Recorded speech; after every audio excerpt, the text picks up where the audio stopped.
자, 예수님께서 십자가에서 못 박혀 죽으시는데 이제 십자가에 달리시잖아요. 그때 거기다가 뭐라고 쓰는가 하면 죄수들의 이름하고 죄패가 있죠. 죄명이 뭐냐 이런 거 쓰잖아요. 그랬을 때 나사렛 예수 유대인의 왕 이렇게 써 있죠. 그래서 첫 번째 예수님에 대해서 유대인의 왕이다 이렇게 했거든요. 그러면 이제 왕은 왕인데 그 예수님이 유대인의 왕이라고 하는 뜻이 뭐냐? 십자가에 달리신 예수님. 십자가에 달리신 예수님은 유대인 왕이에요. 왕인데 그 왕이라고 하는 의미가 뭐냐? 그게 이제 우리가 예수님으로부터 받는 은혜의 그 의미가 거기 담겨 있는 거죠. 첫 번째 그 18절의 말씀에 보면 18절에 이렇게 되어 있습니다. 다 같이 보겠습니다. 그들이 거기서 예수를 십자가에 못 박을새 다른 두 사람도 그와 함께 좌우편에 못 박으니 예수는 가운데 있더라. 그러니까 예수님께서는 그 왕인데 십자가에 매달렸어요. 그래서 그 당시에 제일 극형이잖아요. 제일 고통스러운 형벌이잖아요. 그러면 그 왕하고 이거하고는 안 맞는 거죠. 네, 왕은 죽을 때도 품위 있게 죽어야 되죠. 그리고 왕이 죽게 되면 어떻게 돼요? 이렇게 조선시대 그 왕릉을 보면 그 왕릉들이 굉장히 어마어마하잖아요. 그러니까는 가급적이면 이렇게 그 왕에게 맞는 그게 바로 왕의 삶이고 왕의 죽음입니다.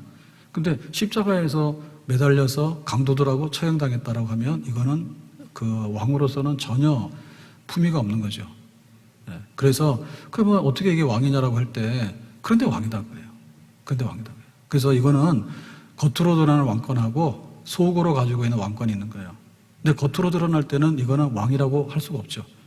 왕이 왜 이렇게 죽어야 됩니까? 말이 안 되잖아요.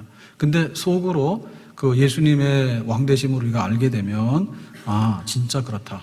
그래서 이사야 53장에 보면 그가 찔리면 우리의 허물을 인하며 그가 상하면 우리의 죄악을 인하며 했어요. 그러니까 예수님께서 그 왕으로서 이렇게 십자가 처형당하셨기 때문에 그 왕국의 백성들을 구속하고 그 왕국의 백성들을 구원의 길로 인도하시는 줄로 믿습니다. 그러니까 이거는 굉장히 그 거듭나지 않은 사람의 눈에 볼 때는 예수는 실패한 사람이에요. 근데 거듭난 사람의 눈에 볼 때는 뭐냐면 예수님께서 이렇게 우리를 위해서 죽는 왕이 되셨기 때문에 우리를 살리는 진짜 왕이었다라고 우리는 예수님을 고백하게 되는 거죠.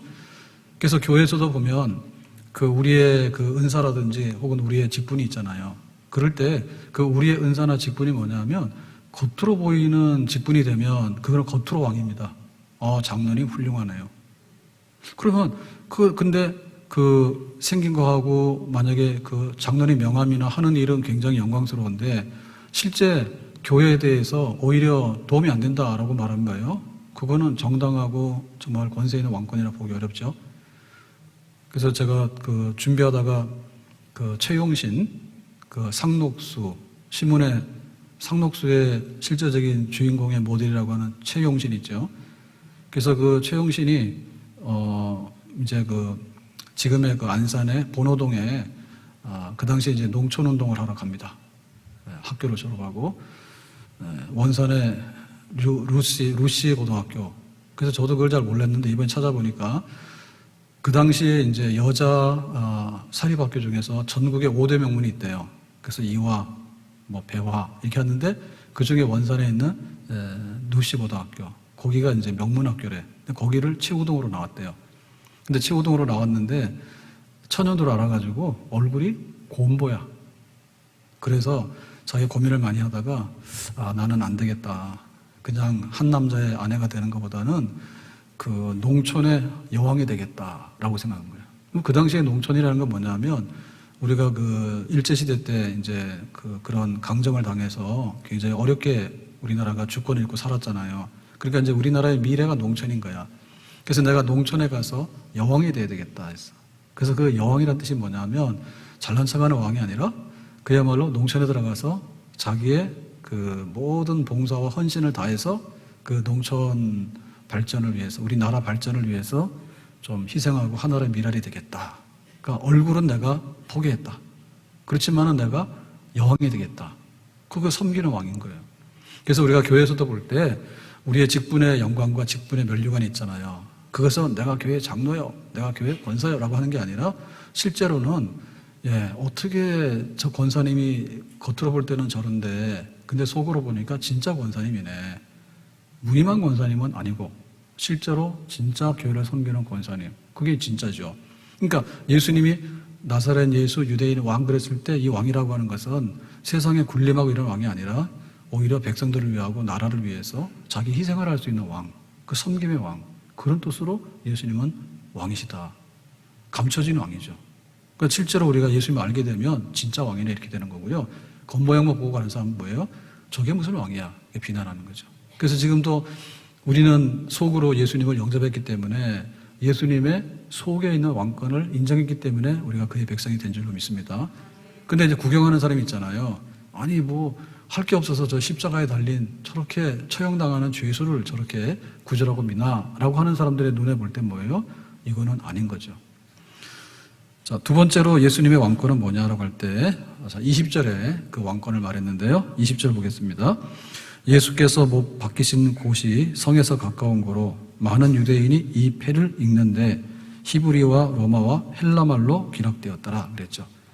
그러니까 여기 예수님의 그 죄패에 대해서 헬라말, 로마말, 히브리말 이 3개국 언어로 유대인 왕이다. 그게 번역을 했단 말입니다. 그러니까 이 얘기는 그 왕권의 우주성을 말한다 했죠. 왕권의 우주성. 그 왕권이라는 게 뭐냐면 자, 옛날에 가장 그 청동기 시대 때는요. 그냥 부족 정도죠. 강화에 가면 고인들이 많잖아요. 강화에 고인들이 많은데 그러면 강화도에 사는 사람이 여기 파주에까지 세력을 미쳤느냐? 그건 아니겠죠. 그러니까 그 동네에서 세력이 있는 사람들이에요.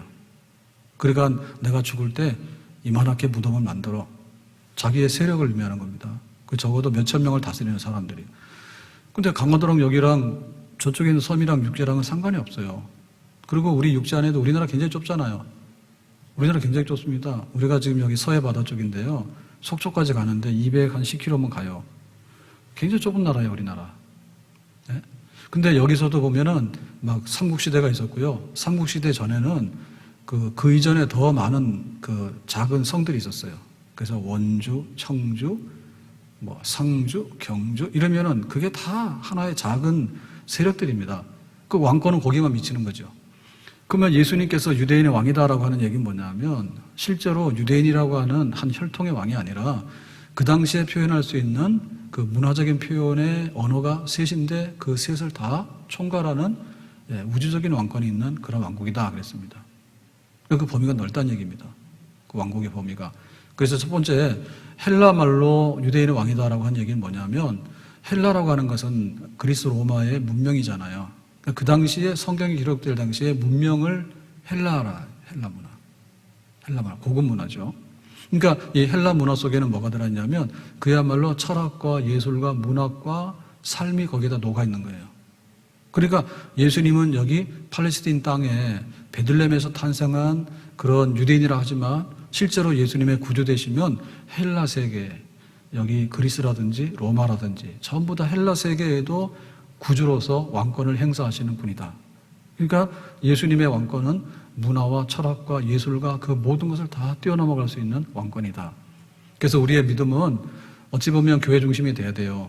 그게 교회 중심이 되는데 교회 중심이라는 말은 뭐냐면 우리끼리 고립돼가지고 교회밖에 모르는, 그래서 오직 성경밖에 모르는 사람이 아니라 사실은 범문화적인 이런 것들을 다 넘어가서 그 속에서도 예수님 왕권이다. 그래서 우리는 추석을 잘 지내야 되죠. 추석 잘 지내야 되는데 잘 지낸다는 의미가 뭐냐면 너 제사상 했어 안 했어? 너 우상숭배 했어 안 했어? 너 보름달 보고 빌었어 안 빌었어? 하면 안 되는 거예요. 그런데 더 잘하는 건 뭐냐면 가서 이 보름달의 주인은 하나님입니다. 그리고 이 제사상보다 더 중요한 거는 우리 조상들에게 제사할 게 아니라 하나님께 예배를 드리면 하나님께서 우리 자손들에게 복을 주십니다. 그거를 증거하는 게 추석을 잘 지내는 거죠. 그렇게 하고 왔어요? 귀찮아서 안 했죠. 싸울까 봐. 근데 사실은 막 해야 됩니다. 그래서 우리의 문화 속에 다 갈아엎어야 되는 거예요. 다 갈아엎어야 되는 거예요. 자, 그 다음에 이제 로마 말로 기록됐다는 얘기는 뭐냐면 로마라고 하는 것은 그 당시에 법과 행정, 그 다음에 막 고속도로, 막 이런 게 세계적인 제국이었어요. 그러니까 지금 우리의 입법, 사법, 행정, 그 다음에 우리의 통신망, 그 다음에 우리의 법적인 이 모든 것, 이런 것의 출처는 뭐냐면 하나님께 있는 거죠. 그래서 이 법들을 자세히 보면요, 우리가 가지고 있는 법들이 굉장히 발달된 법들이 많은데, 근데 실제로 보면은 그 구약 성경의 신명기의 법들을 능가하지 않아요. 신명기의 법들을 능가하지 않아요. 그래서 만약에 주인이 잃은 나귀가 있는데 이 나귀는 어떻게 처리할 건가? 그 다음에 내가 돈을 빌려왔는데 돈은 어떻게 갚을 건가? 등등 이렇게 경계석이 있습니다. 지금 말하면 등기부에 어디까지가 몇 평이 우리 집이다 이렇게 돼 있지만 그 당시로는 뭐 그런 전산이 없잖아요. 그러니까 이제 경계석을 갖다 놓지. 여기가 우리 땅, 여기 남의 땅이죠. 그래서 이런 거 옮기면 안 된다 이게요. 그래서 거기 나오는 법을 보면요, 거짓 증거하지 말라는 얘기는 증언을 똑바로 하는 얘기죠. 거짓말하지 말아야죠. 굉장히 발달된 거예요. 그러니까는 모든 법의 원천이 하나님, 예수 그리스도에게 있다. 그리고 그 국가의 모든 그 조직들이 있죠. 그것의 근본은 하나님께서 국방장관도 세우고, 하나님께서 법무부 장관도 세우고, 하나님께서 뭐 통상부 장관도 세우고, 그렇게 해가지고 모든 법이 돌아가도록 되어 있다. 그러니까 우리의 모든 이 세상에 돌아가는 이치는 하나님으로부터 온다. 바로 예수님께서 우리의 주권자가 되신다. 아멘. 그래서 우리가 국회의원들을 국회로 많이 보내야 되는데 믿는 분들이 많이 가야 돼요. 그리고 대통령도 믿는 분이 나오면 좋아. 그래서 우리가 참 옛날이 좋았죠. 네, 김영삼 대통령, 이명박 대통령 할 때 그래도 명색이 교회 장로잖아요. 장로잖아요. 그게 좀 나았단 말이에요. 근데 지금은 뭐냐면 교회에 대해서요 아주 안 좋은 소리 많이 합니다. 교회도 안 좋은 소리 많이 하거든요. 그렇기 때문에 우리가 대통령을 내는 것도 그렇고 우리의 모든 생활이 정말 그리스도가 왕권이 되는 생활이다. 우리가 그것을 그리스도의 왕국이다라고 찾아야 될 줄로 믿습니다. 자, 그래서 오늘은 예수님의 왕권이 또한 어떤 성격을 가지고 있는가라고 할 때, 그 히브리 말로 됐다는 얘기는 모든 종교를 말하는 거죠. 예, 히브리의 유일신, 여호와 하나님에 대한 종교. 그러니까는 그 여러 가지 종교들이 있는데 다실로 다종교잖아요. 범신론이잖아요. 그러니까는 이제 온갖 종교들이 다 있는데 그것에 길이요 진리요 생명되는 한 가지란다면 그것은 천지를 창조하신 여호와 하나님이다. 하나님이다. 그래서 그 모든 종교는 다 같은 게 아니라 가짜들은 버리고 진짜 그리스도 안에 있는 참된 종교, 창조주 하나님을 믿는, 근데 그 하나님께서 타락한 세상을 구원하기 위해서 당신의 독생자를 보내신, 하나님은 창조자요, 하나님은 재창조자요. 그래서 우리의 구원을 이루시는 분이요. 그 하나님, 길이요 진리요 생명 되신 하나님.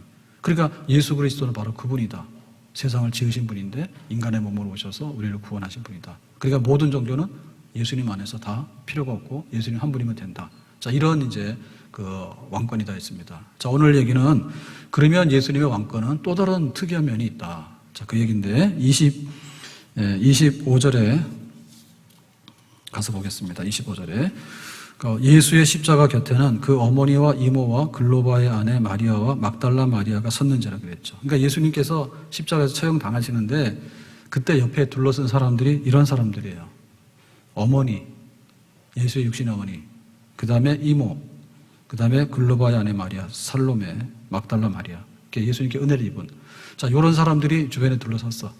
그럼 제자들은 다 어디 갔어요? 제자들 도망갔지.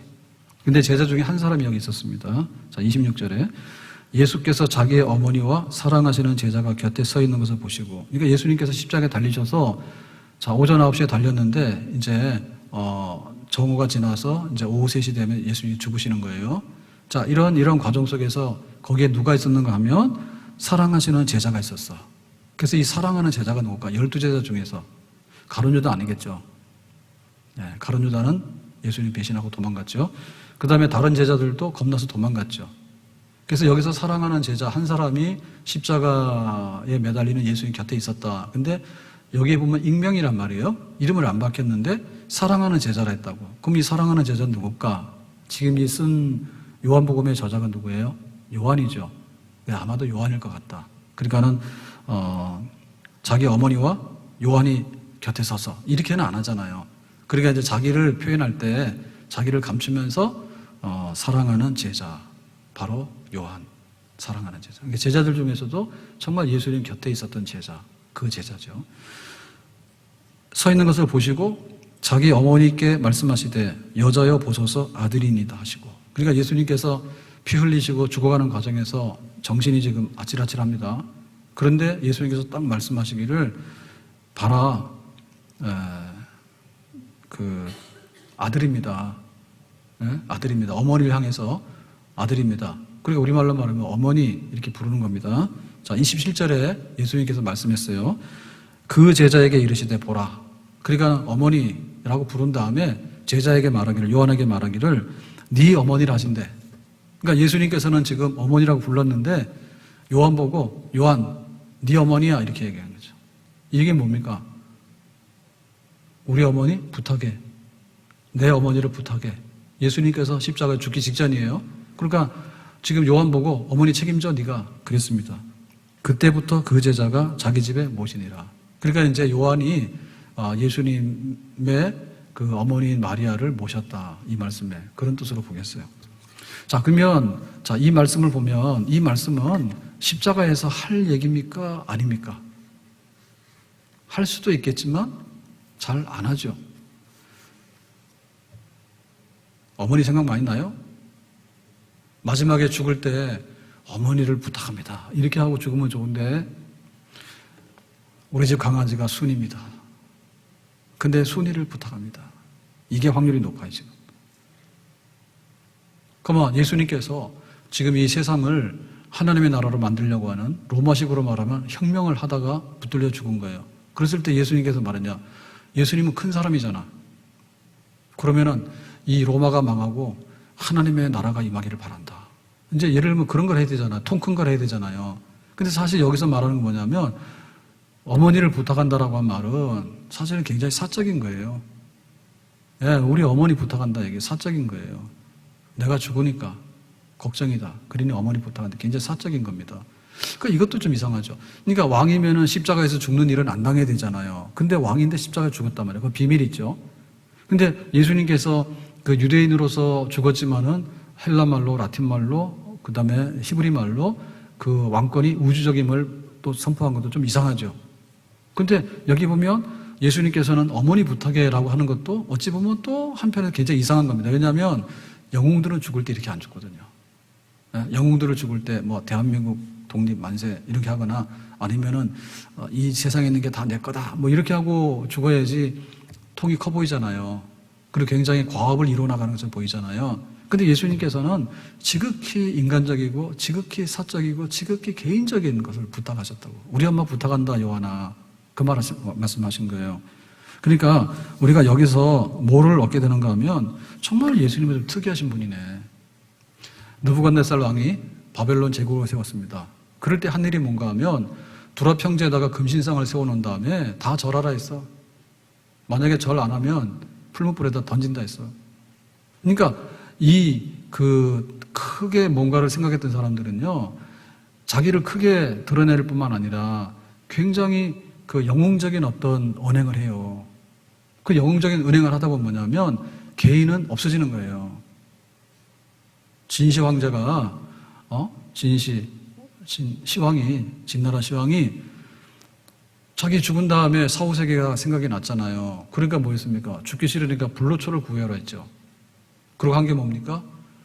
그 병마용 군사들, 사후에 자기를 지켜주는 군사들을 만들었잖아요. 그래가지고 거의 실물 크기로 해가지고 흙으로 만들어가지고 병사들을 탁 배치를 해가지고 죽은 다음에도 자기를 호위해 주도록 그런 게 있잖아요. 그러니까 주로 그렇게 한다니까요. 주로 그렇게 해요. 그래서 그 자기 개인에 대한 거나 사적인 거는요, 가급적이면 감추려고 하는 것이 이게 전면에 나섰던 그 사람들의 그 본심이고 본 모습이다 이렇게 봐요. 천하를 호령했던 사람들.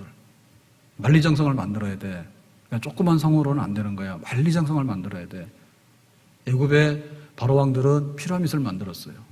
그래서 사후세계와 그 다음에 자기 왕국의 그 영광이나 힘 같은 거를 피라밋을 통해서 과시하게 되는 거죠.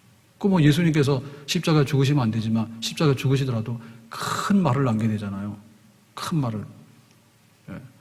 막 내 마음에 드는 사람은 자손대대로 잘해주라든지 뭐 이런 걸 해야 되는데 겨우 한 말이 우리 어머니 부탁해. 이 말했다. 그러니까 이 말 속에는 우리 모두에게 해당하는 말이에요. 그러니까 우리 모두를 예수님이 있는 우리 모두에게 예수님께서는 마지막 죽으시면서도 네가 잘 살아야 되고 내가 너에게 특별한 관심이 있어. 그거를 예수님께서 표명하시는 거다. 그렇게 보겠습니다. 하나님이 세상을 이처럼 사랑하사 독생자를 주셨으니. 그럴 때 하나님의 사랑이 뭐냐면 온 세상을 사랑하는 사랑이에요. 바닷물보다 더 넓어. 그런데 그 안에 내가 없으면 뭐가 돼? 꽝. 하나님께서 그 일산에 집이 많은데 하나님께서 내 집만 안 주시는 거예요. 그 내가 하나님 우리 집도 주세요라고 하면 입 다물어. 내 맘이야. 만약에 거기에 내가 빠지면은 그 사랑에 대해서 우리는 굉장히 나랑 관계가 없는 게 되죠. 그 사랑이 나랑 관계가 없는 게 되죠. 나의 힘이신 여호와여 내가 주님을 사랑하나이다 라고 했는데 다윗이 고백할 때 그럴 때 하나님은 나의 힘인 거예요. 하나님은 모든 사람에게 힘을 줄 수 있지만 다윗은 자기가 어려운 일을 당했을 때 막 도망다니면서 정말 한순간 한순간이 위기고 급한 거예요. 그럴 때 하나님께 기도하는데 나의 힘이 되신 여호와여, 나의 방패이신 여호와여, 나의 산성이신 여호와여. 그러니까 내가 숨을 만하고 나의 도움이 되는 하나님이니까 다윗은 그때마다 하나님을 붙들고 쓰게 되는 은혜가 있었죠. 아멘. 그래서 우리가 지극히 개인적이고 개별적인 데 대해서 예수님은 죽으실 때까지 관심사를 표명하셨다. 우리는 그렇게 믿습니다. 상한 갈대를 꺾지 아니하시고 꺼져가는 심지를 끄지 아니하시고. 아멘. 그게 바로 내가 상한 갈대고 내가 꺼져가는 심지예요. 다른 사람 상관없어. 근데 만약에 내가 거기서 빠지면 어떻게 되냐면 나는 혜택이 아무것도 없는 거죠. 그러니까 많은 사람들이 그러잖아요. 공산주의 혁명을 하잖아요. 그러면 너는 죽으라고 해요. 너는 죽어도 사실은 우리가 그런 어떤 그 혁명을 위해서 내가 죽어서 이룰 수 있는 것도 있지만 그럼 나 개인이 말살된다면요. 그것도 의미가 없는 거예요. 내가 있어야지 그 의미가 있는 것이지. 우리 가족을 위해서 너 죽어라. 모든 사람이 심청이 되는 건 아니죠. 심청이로 태어나지 않은 게 다행이지. 아버지가 신봉사야. 그러니까 네가 눈 빼. 눈 못 빼면 네가 나가서 인당수에다 몸을 던져. 그러면은 우리 집안 잘 되지만 나는 뭐예요? 그게 이제 그 가부장 제도에 만약에 아버지가 혹은 집안의 어른이 너 시집가 그러면 옛날에 시집 갔잖아. 그때가 좋았습니다. 시집가 그럴 때는 무조건 가는 거예요. 얼굴도 못 봐. 그래도 잘 살았어. 지금은 너무나 연애를 반질반질하게 해가지고 연애 가는데 10년, 결혼해서 살다가 이혼하는데 1년. 어떤 게 나은 것 같아요? 옛날에 첫날 밤에 봤대. 첫날 밤에도 못 봤대죠, 얼굴을. 그 첫날 밤 자고 나서 그 다음날 아침에 보니까 그때 얼굴 봤대지. 아이고 이렇게 생겼네. 그러고 나서 10년을 살았어. 그게 나아요? 아니면 10년 동안 연애하다가 첫날 밤 지나고 나니까 헤어지는 게 나아요? 그건 몰라, 그죠? 그러니까 만약에 우리가 예수님께서 너무나 이렇게 조직적이고 너무나 막 거대하고 너무나 막 큰 어떤 생각해가지고 야 네가 죽더라도 아무런 상관없어. 근데 내가 원하는 것만 하면 돼. 만약에 이런 식으로 했다면 이 십자가는 그야말로 먼 나라의 십자가가 되고 나하고는 상관이 없는 십자가가 될지도 몰랐어요. 근데 그렇지 않다는 얘기예요. 여름 하늘을 보세요. 여름 하늘에 그 기운이 있습니다. 가을 하늘 되면 가을이 높아지잖아요. 새 한 마리가 하늘을 날아갑니다. 그럴 때 제가 부모가 있는지 혹은 명절이라서 집에 가는지 모르지만 하여튼 간에 새들도 부지런히 날아다녀. 우리가 하늘을 보면서 날아다니는 새를 보면서 저게 뭐냐라고 생각할 때 저거는 새야. 저건 하늘이야. 저거는 구름이야. 저거는 비야. 라고 생각하면 나하고는 동떨어진 거예요. 근데 비를 내리신 하나님, 구름을 만드신 하나님, 여름에 그 하늘을 만드신 하나님, 가을에 높은 하늘을 만드신 하나님, 그런데 새도 날아가게 하고 새도 먹이신 하나님. 근데 하나님은 살아서만 움직이잖아요. 근데 그 하나님께서 나에게 네가 아프니? 지금 너에게 뭐가 필요하니? 라고 물으셔서 오신다면 우리는 그 하나님을 개인적으로 만나게 되는데 참으로 우리는 그 하나님이 복이 있는 하나님이 될 줄로 믿습니다. 그래서 우리가 믿음이 커지려고 보면요, 그 하나님의 크고 위대하심과 나 개인에 관해서요, 그 두 가지가 다 함께 연결이 돼야 돼. 밤하늘에 별들이 총총히 빛났다. 그리고 아침이 되니까 해가 떴다. 우리가 이렇게 보면 그 별이, 밤에 별이 있다 해가지고 나랑 상관이 없으면 하나님은 무슨 상관이 있겠어요? 그런데 밤하늘에 별이 있는데 그 별들의 크기가 다르고 그 별들의 그 영광이 다 다르잖아요. 근데 하나님께서는 그 많은 별들을 하늘에 뿌려놨다. 그런데 그 하나님께서 앞으로 내 마음과 내 가는 길에 한 걸음 한 걸음 인도하신다. 그러면 그 하나님은 나에게 굉장히 의미가 있고 내 속에 와 계시는 나의 하나님이 되는 거죠. 아멘. 때로는 우리에게 이 도시 생활을 하면서요, 저렇게 많은 사람들이 있는데라고 생각하는데, 그런데 내가 없다 그러면 나는 허전한 거잖아요. 그런데 이렇게 많은 사람들이 있지만 그 중에 하나님께서 눈동자와 같이 나를 사랑해 주시고 아껴 주신다. 그럼 우리는 그 하나님의 이름으로 기도할 마음이 있는 거죠. 아멘. 사막을 보세요. 그 사막을 보면요, 정말 나무가 없어요. 나무라 그래봐야 물기 좀 있는 곳에 서 있는 로뎀나무, 이런 관목, 이런 거 정도 있거든요. 그런데 그 사막에도 그 짐승들도 살고 사람도 산다고.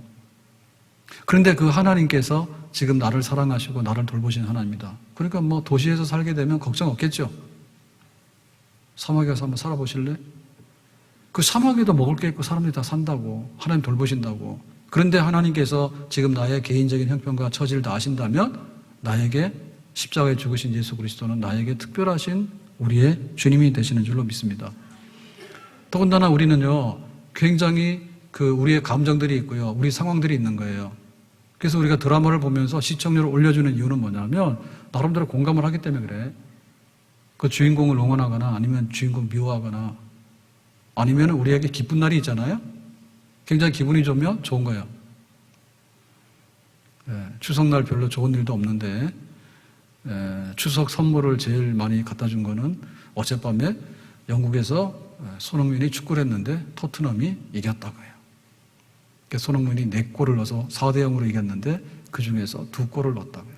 그래서 아침에 뉴스를 딱 보니까 손흥민이가 한가위 명절에 제대로 된 선물을 줬구만. 손흥민만 칭찬을 받더만. 정치하는 사람들은 바가지로 욕을 먹고 있어. 뭐가 뭔지 모르겠대. 그러니까는 세상에는 별일이 다 있는 거지. 저쪽에서 축구해가지고 지금 2골을 넣었대. 근데 그게 전 국민에게 추석 인사래. 그러니까 그런 아들은 참 좋은 아들 같아. 축구를 시켜서 명절만 되면 골을 넣는 거야. 그러면 모두가 다 기분이 좋아. 명절 때 되는 일도 없는데 손흥민이가 골을 넣으니까 기분이 좋은 거야. 안 좋아요? 네, 어제 잘했어요. 그러니까는 그런 것들이 나하고는 상관이 없다고 하면 어떻게 되겠어요? 나랑 상관이 없으면 기분이 좋은 것도 상관이 없고 기분 나쁜 것도 상관이 없으면 안 되지. 그래서 하나님께서는 우리에게 기쁜 것도 느끼게 하고 슬픈 것도 느끼게 하는 거예요. 기다릴 때는 조바심이 있잖아요. 근데 그 기다림이 끝날 때는 안심이 되잖아요. 아이들이 들어와야 되는데 소식도 없이 안 들어오면 막 집에서 막 이렇게 막 기다리잖아요. 근데 애들이 들어왔어요. 그러면 됐네. 안심이 되잖아요. 그러니까 하나님께서 그것이 나하고 상관없는 일이 된다면요, 좋은 일도 나랑 상관없고 눈물 흘리는 일도 나랑 상관없고 나라가 망해도 나랑 상관없고 그러면 안 돼. 그런데 그 모든 일이 사실은 나의 일인 거예요. 내가 기쁜 일도 당하고 때로는 하나님께서 위로도 해주시고. 그게 십자가에서 예수님께서 죽으시면서 우리 어머니 내 아들이에요. 요한아, 네가 우리 어머니 좀 잘 모시도록 해. 그 말 속에 예수님께서 우리에게 어떠한 주님이 되시는가에 대한 모든 성격을 규명해주고 있는데, 우리는 이 예수님을 구주로 영접했다는 것이 참으로 복이 있고 굉장히 좋은 일인 줄로 믿습니다. 자, 그래서 28절에 이렇게 말합니다. 28절에 내가 목마르다. 그러니까 예수님께서 이제 이 말씀을 하시고 마지막에 이제 죽어가는 과정 속에서 목마르다 했어요. 근데 여기 목마르다는 얘기는 그냥 탈수 현상이 나서 나는 목마름일까? 그럴 수도 있겠죠. 근데 여기서 성경에서 굳이 목마르다 하는 얘기는 뭐냐면 탈수 현상 그 이상의 그야말로 예수님께서 이제는 생명이 말라가는 현상, 그런 겁니다. 생명이 말라가는. 근데 이 얘기가 왜 특별한 얘기인가 하면 예수님께서는 목마른 자는 나에게 와라. 내가 너에게 생수를 줄 것인데 네 배에서 생수가 끊어지지 않고 솟아나리라 했다. 그러니까 예수님은 생수의 근원인 거예요. 그러니까 믿는 자들이 다 생수를 주신다 했어. 근데 생수를 주시는 예수님께서 지금 어떻게 된 거예요? 본인 자체가 이게 말라가는 거예요. 그러니까 예수님의 죽어가는 그 모습이 굉장히 특이한 거죠. 생수를 주시는 분이 이제는 생수도 주지 않을 뿐만 아니라 본인이 이 생수의 샘이 말라가는 거예요. 예수님의 죽음에 이르는 그 과정입니다. 단순하게 물 부족하다는 게 아니라 예수님은 생명의 주인이신데 이 생명의 주인이 생명을 잃어가는 현상. 자, 30절에 보니까 이렇게 말합니다. 30절에 다 이루었다 하시고 머리를 숙이시니 영혼이 떠나가시니라. 그래서 예수님이 죽으셨어요. 네, 자, 육체는 십자가에 매달려 있고 그 영혼이 하나님 불러가시니까 떠났다. 영과 육이 분리되니까 예수님 죽었다. 그랬는데, 자, 이 죽을 때 다 이뤘다 하시고 머리를 숙이시니 그랬죠. 그러면 예수님은 죽을 때 이거를 사명을 완수했다는 뜻이죠. 만약에 예수님께서 죽을 때, 억울해. 할 게 더 있는데. 내가 그거 했어야 되는데. 나 그게 좀 안 돼가지고 내가 좀 못한 것 같아. 라고 하셨으면은 예수님의 죽음은 불완전한 죽음이에요. 그러니까 우리가 예수님을 믿고 구원받았다 하는데 이 예수님의 십자가 사건을 통해서 예수님의 그 죽음이 우리에게 뭘 가져다 주는가를 볼 때 예수님께서는 다 이루었는데 이거는 자발적인 죽음에 이르는 과정입니다. 세상죄를 지고 가라 했어요. 물론 세상죄를 지고 가야 되죠. 짐을 받았으니까. 근데 예수님께서 이걸 거부할 수도 있는 거예요? 근데 예수님께서 이걸 받았어. 그리고 예수님께서 목마르다. 생수의 근원이 되는 분인데 생수의 근원이 말라가. 그래서 내가 다 이뤘다고 죽었다. 그러니까 예수님은 적극적이고 능동적인 죽음에 그 일어난 과정이에요. 그러니까 예수님은 그야말로 이걸 아시면서 본인이 다 이렇게 퍼안아가지고 그거를 다 이제 이루시는 그런 사건으로 이제 말씀하시는 거죠. 그래서 예수님께서 다 이루었다라고 하는 말 속에는 그야말로 하나님의 구원이 다 이루어지게 되는 하나님의 구원이 되죠. 그러니까 예수님께서 이거를 감당하지 않았으면 우리의 구원은 안 되는 거지. 예수님께서 피했으면 우리의 구원은 안 되는 거지. 그리고 지금 이렇게 못 박혀서 피를 흘리고 쇼크 상태가 와가지고 이제 딱 죽으셨잖아요. 근데 죽으시는 과정까지 마지막 남긴 말이 뭐예요? 다 이루었도다. 이거 우리 할 수 있을까요? 네? 우리는 뭔가 좀 이렇게 막 안 되면요, 횡설수설하고 기절하고 졸대버립니다. 근데 예수님께서는 그 마지막 숨 쉬면서 딱 죽음으로 넘어가기 전까지 이 정상적인 이게 됐다는. 제가 3부 때 그 얘기 잠깐 했죠. 1, 2부 예배 시간에 안 했는데 교회 오빠 책을 봤잖아요. 교회 오빠 책 봤는데 그 중에 절반은 그게 말이 교회 오빠지 그 PD하고 그 영상 했던 이 모든 분들이 다 교회 안 믿는 분들이 하더라고. KBS의 그 스페셜 팀들인데요. 그래서 이제 그 부부, 그래서 원래 사기 암 환자들의 마지막을 카메라 담아가지고 다큐 하려고 했던 거예요. 근데 이제 거기에 이제 몇 사람이 꼽혔는데 그 중에 이제 거기 교회 오빠가 들어갔지. 근데 그것도 부인이 또 사기가 됐잖아요. 그러나 암 사기 발견하기 어려워요. 근데 부부가 30대인데 부부가 동시에 사기 암 환자잖아. 대장암, 그 다음에 혈액암 이렇게 됐잖아요. 그래서 절반은 그 책을 제가 봤는데 절반 내지 한 60%는 투병 중에 그 남긴 말들 있죠. 네, 그거를 이제 그 안 믿는 사람의 입장에서 굉장히 특이하니까 풀어서 쓴 거예요. 그러니까 이제 교회 오빠라고 된 거는 뭐 욥의 얘기 이런 얘기입니다. 말하자면 성경에 나오는 욥의 얘기 버전이에요. 그런데 이제 그냥 좋은 말로 그냥 쉽게 말해서 교회 오빠라 쓴 것 같아. 그래서 한 절반 이상은 그 투병 과정 속에서 했던 기도라든지 혹은 말들, 그런 말들. 그 다음에 나머지는 이제 지금 부인이 좀 첨부해서 쓰는 말, 그런 말들입니다. 예. 그런데 거기 나오는 기억나는 것 중에 뭐가 있는가 하면 그 PD가 관찰을 할 때 뭐를 관찰했는가 하면 그 명언, 이제 환자가 그 병으로 이제 투병하면서 죽는 과정 속에서 남겼던 기억나는 말들을 남긴 명언 중에서 이런 게 있어요. 굉장히 이제 암 사기로 사망에 갈 때까지는 통증이 굉장히 심하거든요. 굉장히 통증이 심한데 굉장히 특이한 거는 뭐냐면 진통제, 그 모르핀을 안 했대. 마약을 안 했대요. 그러니까 보통 일반적인 통증 환자들은 그거를 해야 돼요. 안 그러면 아파서 견딜 수가 없어요. 그리고 좀 아는 사람들은요, 그냥 세게 해버려. 세게 해버리면 정신이 없는 거예요. 근데 여기 주인공은 그 이관희 형제는 일부러 안 했대.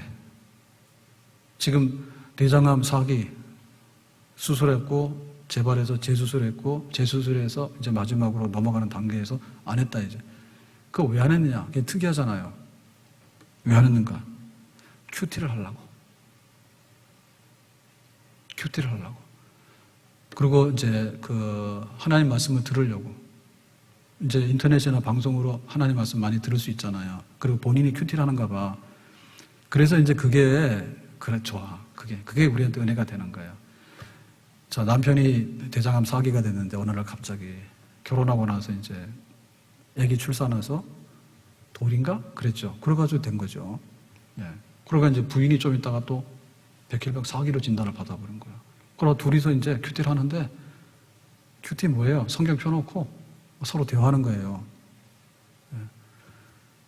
근데 왜 그 큐티가 얼마나 생활 속에 뿌리를 깊이 내렸든지 얼마나 아픈데 통증이 오는데도 자기가 큐티 방해된다 그지.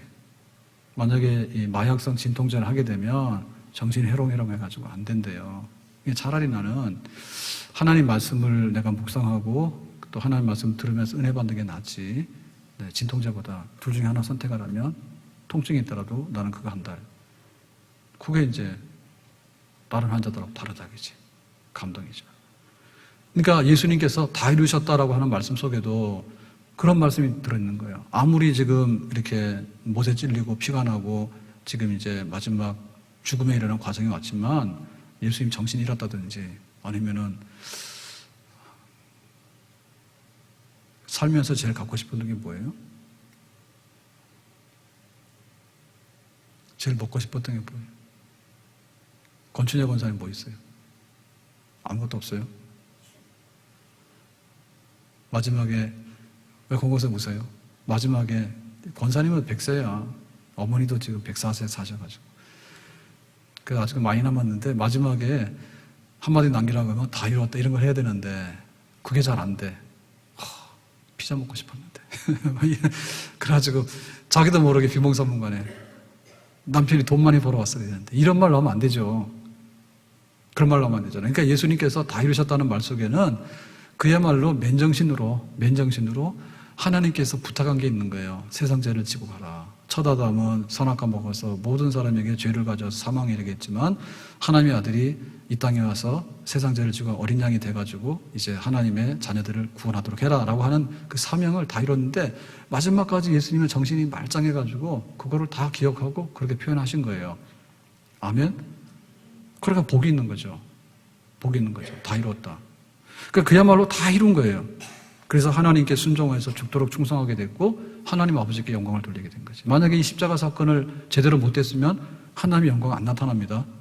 하나님이 세상을 이처럼 사랑하사 하나님의 구원 역사가 이루어져야 되는데 그거를 예수님께서 몽땅 받아서 본인이 죽어가는 과정을 통해서 하나님의 영광이 세상에 드러나도록 된 거니까 다 이뤘다 하는 거죠. 그래서 큐티 많이 합시다. 네, 큐티 많이 합시다. 그래서 그러니까 다른 거 하지 말고 큐티 하라고 말이에요.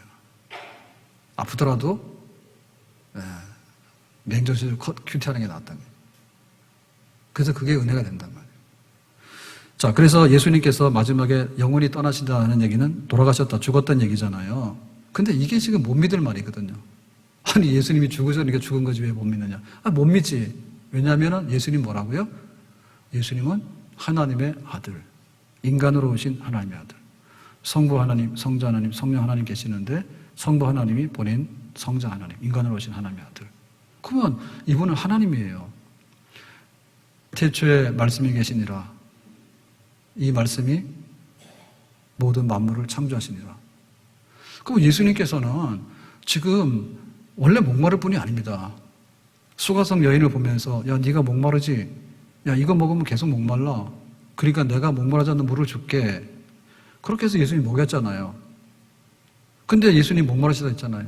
근데 예수님께서 정말 이거 모를 건 뭐냐면 예수님은 이 세상을 창조하신 분이에요. 죽은 나사로도 살려내신 분이에요. 그럼 예수님은 어떻게 돼요? 안 죽어야 되잖아요. 내가 왜 죽어? 벌떡 일어나야 되잖아요. 근데 어떻게 예수님께서 영원히 떠나시니라 죽으셨냐 할 때 이게 신비죠. 생명의 하나님이 어떻게 사망에 이르는가? 이게 신비인 거예요. 그러니까 이거는 우리가 이해할 수 없고 풀 수 없어요. 영원한 신비예요. 그래서 우리가 교회를 오는데 예수님께서 우리 예수님 믿으러 오잖아요. 교회 와서 예수님 믿잖아요. 믿으니까 우리가 교회를 다니잖아요. 그랬을 때 우리 고백하는 건 뭐냐면 예수님은 고난받아 죽으셨다. 근데 우리 예수님 믿는 거야. 이게 이상한 일이지. 예수님도 뻘떡벌떡 살아야 된다니까. 근데 왜 예수님이 죽으셨다. 그런데 부활하신 예수님을 믿는다. 이렇게 되는 이야기죠. 그래서 이 예수님이 죽으셨다는 얘기는 그야말로 생명에 영생하시는 분이 우리가 이해할 수 없는 불가사의한 죽음을 죽으신 겁니다. 확실하게 인간의 몸으로. 자, 이것이 의미하는 것은 뭐냐라고 할 때 예수님은 우리가 이해할 수 없지만 예수님의 죽음을 통해서 우리의 구원을 이루시는 거죠.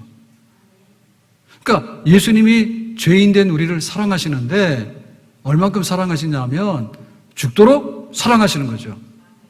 아멘? 이거 해봤어요? 남편을 죽도록 사랑하시는 분? 죽기는 왜 죽어? 그 인간이 먼저 죽어야지. 내가 조금은 참을 수 있지. 그렇지만 내가 완전히 내가 대신 죽어줄 수 있어요? 잘 안 죽지. 가끔 가다가 자식을 위해서 죽는 부모도 있죠. 근데 대개는 뭡니까? 할 수 없다. 네 죽어라. 나 살겠다. 다 그러잖아요. 그러니까 이 사랑을 우리는요 해본 적이 없어요.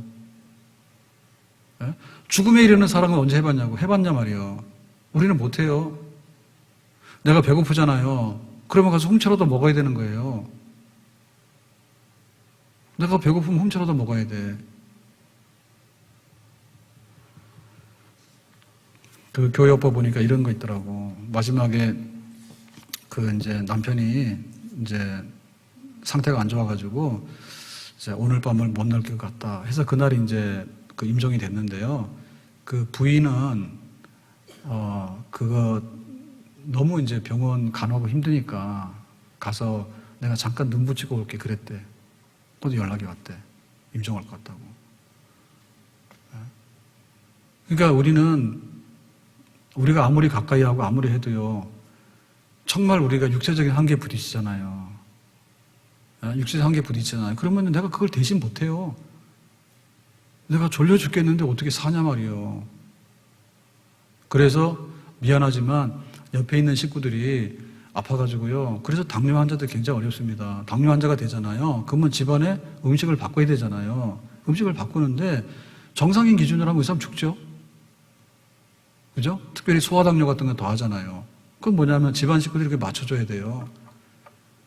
그래서 암 환자가 생기잖아요. 그럼 식단을 바꿔야 되잖아. 그러면 그 식구들도 거기에 맞춰서 해주고 해야지 그게 이제 그 집이 이렇게 살아가게 되는 거야. 근데 우리는 그 정도는 해줄 수 있는데 진짜 굶질 못해. 아픈 사람이 지금 못 먹고 있잖아요. 그럼 나도 굶어서 죽느냐? 미안하지만 배고프면 먹어야 돼. 근데 이걸 넘어가는 게 예수님의 사랑인 거예요. 예수님께서 우리를 사랑하시는데 죽음에 이르는 경계치를 넘어가는 사랑을 했기 때문에 예수님의 사랑이 진짜 사랑이고 우리가 그 사랑을 크게 힘입는 줄로 믿습니다. 오늘 말씀 뵙겠어요. 두 가지인데요. 첫째, 예수님은 십자가에 죽으셨지만은 한 개인, 세상을 지배하고 거대한 제국을 이뤘던 영웅의 죽음은 아닌 거예요. 그래서 우리 개인에 대해서 내가 너에게 필요를 알고 너의 필요를 공급해 주시겠다. 이러한 예수님의 죽음이었고요. 그리고 이 죽음은 우리에게 극대치를 넘어가는 그야말로 사랑, 아낄 것이 없는 목숨보다 귀한 게 됐어요. 그렇지만 하나님은 원래 죽는 분이 아닌데 우리를 사랑하시기 때문에 죽음의 문턱도 넘어가시면서 우리를 사랑하시는 분. 그래서 우리는 두 마음을 품을 이유가 없는 줄로 믿습니다. 개인적으로 힘들고 어렵잖아요. 그러면 예수님 찾아가는 수밖에 없어요. 우리의 개인의 그 심정을 알아주는 게 없어요. 그래서 아시죠? 무당 중에서요, 제일 훌륭한 무당은 뭐냐면 공감대가 많아서 들어줄 줄 아는 무당이 제일 훌륭한 무당이에요. 내가 지금 아들을 못 낳아서 남편한테 눈치가 보여요. 이거를 못 알아먹으면요, 그 사람 무당을 못해요. 내가 되는 일이 없어. 이것도 실패하고 저것도 실패, 다 실패했어. 그랬을 때 내가 이렇게 탁 실패를 했는데 내가 어떻게 하면 되겠냐. 이거를 못 알아먹으면 무당 못해. 그 정도로 우리 개인에 관해서는요, 우리가 어디 가서 위로받을 데가 없는 거예요. 위로받을 데 없는 거예요. 만약에 우리가 하나님 믿는데 나 개인에 대해서 철저하게 배제하고 너희는 세계 선교나 해. 만약에 이렇게만 말씀하셨다면 우리는 교인 생활을 계속해서 할 수가 없는 거예요. 주님께서는 그 나라와 그 의를 맡겼지만 우리의 개인에 대해서 철저하게 아시고 우리의 필요한 모든 것을 공급하시는 분인 줄로 믿습니다. 그런데 어디까지 공급하느냐? 죽기까지 공급하셨다. 그렇기 때문에 우리가 두 마음 품지 말고 다른 데 가서 찾을 필요가 없어요. 예, 자기가 이익되면요 받아줘요. 추석 때 옛날 같으면 집에서 다 모이잖아요. 그래서 저도 어디 나갔는데 보니까 카페로 왔는데요 3대들이 오더라고요. 명절이라서 그런지 모르겠지만 젊은 사람 둘이 와서 앉아있는 거 본 적이 없어요. 어른들이 오거나 아니면 할아버지 할머니, 제가 볼 때는 카페에 출입하실 분이 아니에요. 그런데 자녀들 때문에 끌려온 것 같아. 그래서 이게 정말 달라지긴 달라졌구나. 할아버지 할머니 카페 다닐 분이 아닌데 거기 와서 앉아 계시고, 그 다음에 이제 있고, 그 다음에 이제 어린애들 있잖아요. 카페 와서 뛰는데요. 진짜 우리 카페 같았으면 뭘 했으니까. 포구잡으로 뛰어다니는 거예요. 근데 그게 문화더라고. 근데 그건 넘어갈 수가 없는 거예요. 우리가 아무리 뭘 좋아하고 뭘 하더라도요, 정말 목숨까지 넘어가면서 사랑할 수 있는 데는 없어요. 우리를 해줄 수 있는 것은. 그렇기 때문에 우리가 마음을 다하고 뜻을 다하고 힘을 다해서 예수 그리스도를 섬기고 사랑하는 삶은 바로 주님의 우리의 사랑이 있기 때문에 우리가 그 사랑을 또한 받고 그렇게 사랑해야 될 줄로 믿습니다. 기도합니다. 오늘 주신 말씀과 같이 예수님의 사랑, 그리고 예수님의 개인적인 배려와 또 모든 관심, 또 공급, 이 모든 것을 누리고 살기를 원하고 더 많이 누리며 주님과 깊은 공급 속에 살아가기를 원합니다. 예수님의 이름으로 기도합나이다. 아멘.